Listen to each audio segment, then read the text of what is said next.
eu sou do Senhor agora. Entende? Porque é interessante, quando Deus fala assim, o reino não vai ser visível, de visível aparência. As pessoas não vão saber. Elas vão notar as consequências do reino de Deus na sua vida. Mas eles não vão ver o reino, você vai ter que mostrar. Você vai ter que falar, não, isso aqui é que Deus assumiu o controle das minhas emoções. Por isso que agora eu tenho domínio próprio, porque é um dos frutos do Espírito. Eu era uma pessoa que não levava desaforo para casa, agora, você agora está conseguindo engolir. É um dos frutos do Espírito, não sou eu não. Isso é Deus que está assumindo o controle mesmo. Porque você me conhece, você sabe que eu não levo para casa. Mas se eu não eu agora estou levando, é porque na verdade tem alguém dentro de mim. E lá o apóstolo Paulo também fala dos frutos do Espírito: a longanimidade, domínio próprio, paciência, entendeu? E por isso que ele até fala, se você diz que crê no Espírito, que tem o Espírito, então que você viva no Espírito. E as pessoas começarão a ver, se você andar no Espírito, se você deixar o Espírito de Deus naquele momento assumir o controle, a personalidade dele é que vai prevalecer, da mesma forma como acontece com alguém que está endemoniado. Você já percebeu? Quando alguém está endemoniado, você nota, não é a pessoa. Quantas esposas, quantos filhos, quantas pessoas já falaram, pastor, não é ele. Eu sei quando é o demônio.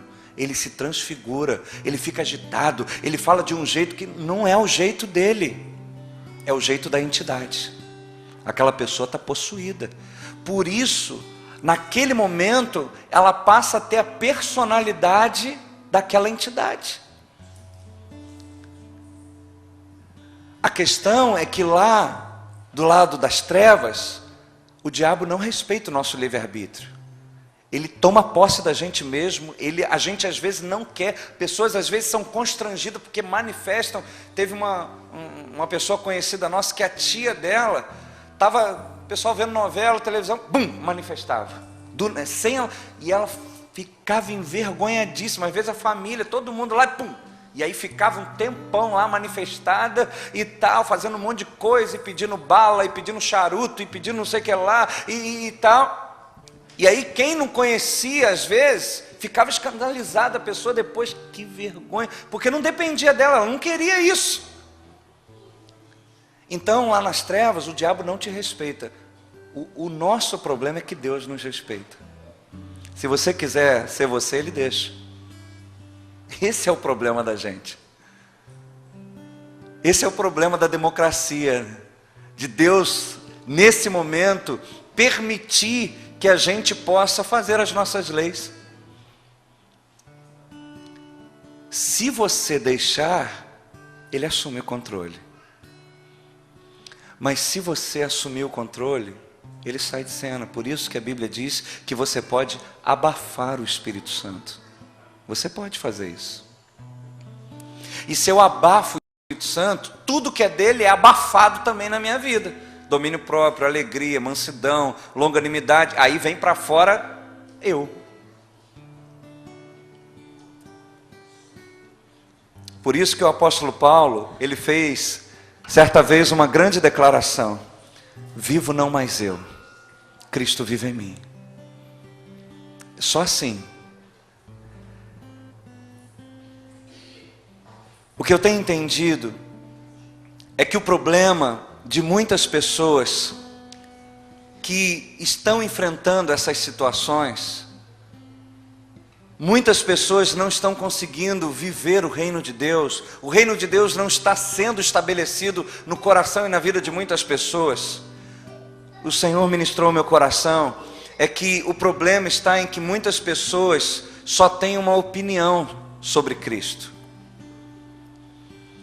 Elas não têm uma decisão a respeito de Cristo. E no reino de Deus não basta ter uma opinião sobre Cristo.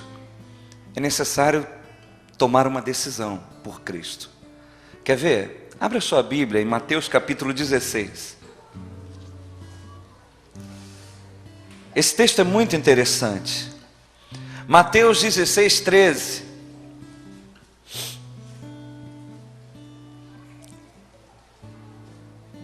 Olha o que diz a Bíblia.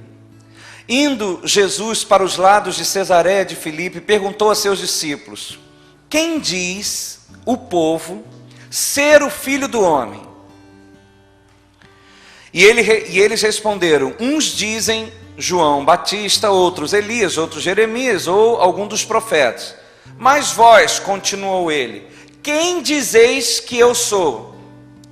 Respondendo, Simão Pedro disse: tu és o Cristo, Filho do Deus vivo.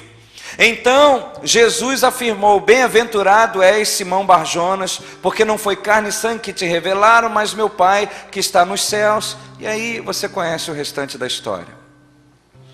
Mas veja bem, nesse primeiro momento, o Senhor quer saber a opinião. O que os outros pensam a meu respeito? Qual é a opinião dos outros a meu respeito? Uns dizem assim, outros dizem assado. E qual é a opinião de vocês a meu respeito? Tu és o Cristo, o Filho do Deus vivo. Jesus, poxa, gostei dessa opinião. Gostei dessa opinião. Até que chega um momento que essa opinião é provada.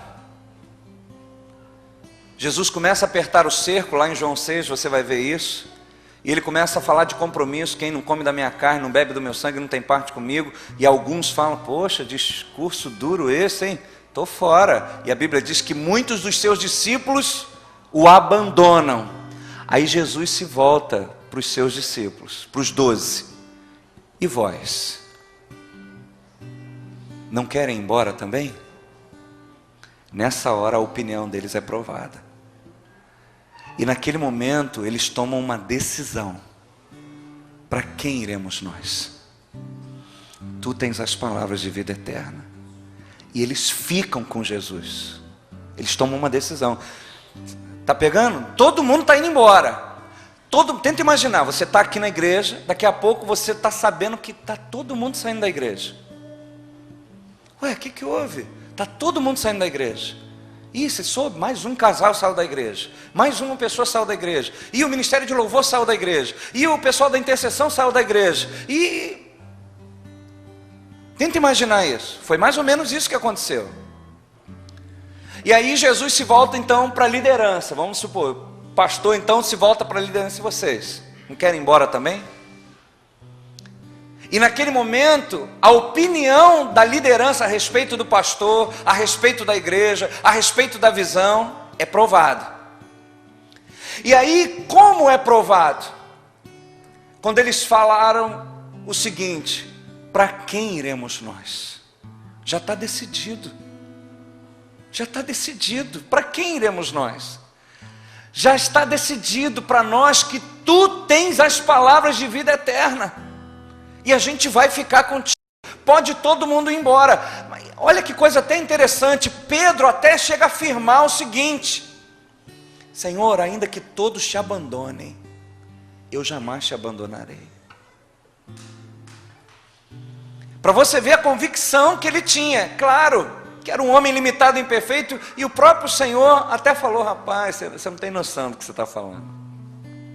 Mas você vê que eles tinham uma decisão. Que nem sempre naquele momento ali eles conseguiram honrar pela sua limitação humana. Mas eles tomaram uma decisão. Quando estava todo mundo indo embora, aquela declaração: tu és o Cristo, Filho do Deus vivo, foi confirmada. Para quem? Eu vou para onde? Como assim ir embora? Como assim ir embora? Não tem como ir embora, Senhor. O Senhor é a minha razão de viver a partir de hoje. Então, o que a gente começa a perceber na Bíblia, querido, é que no reino de Deus, no evangelho do reino, não basta ter apenas uma opinião. É preciso tomar uma decisão. E muitas pessoas não conseguem romper, porque elas só têm opiniões. Você conhece pessoas que você para conversar e ela fala sobre tudo? Política, ela sabe.